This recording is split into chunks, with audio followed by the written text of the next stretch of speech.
माथा येथे शिवलिंग प्राणप्रतिष्ठा कलशारोहण सोहळा उत्साहात।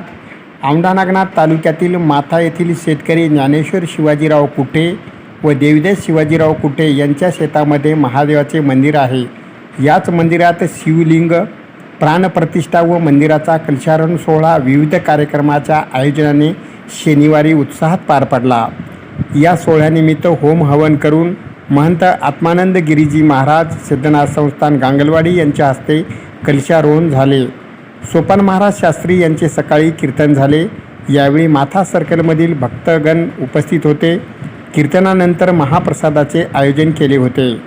कार्यक्रमास गुरुवर्य महंत स्वामी 108 आत्मानंद गिरीजी महाराज सिद्धनाथ संस्थान गांगलवाडी, शिवसेना जिल्हाप्रमुख तथा आमदार संतोषराव बांगर, युवासेना जिल्हाप्रमुख राम कदम, फकीरा मुंडे, राजेंद्र सांगळे, संजय दराडे, साहेबराव देशमुख, राजाभाऊ मुसळे, राम नागरे, पांडुरंग नागरे, राजू नागरे, बाळू कुटे, श्रीनिवास कुटे, उद्धव नागरे, अच्युत नागरे, दिगंबर महाराज कुटे, गजानन नागरे, लक्ष्मण कुटे, दत्तराव कुटे, विलास कुटे, बाबाराव कुटे, प्रल्हाद कुटे, रमेश कुटे, नामदेव कुटे, साहेबराव कुटे, सुनील कुटे, हरिभाऊ कुटे, सरपंच बाळू कुटे, श्रीनिवास कुटे यांच्यासह नागरिक मोठ्या संख्येने या कार्यक्रमात उपस्थित होते।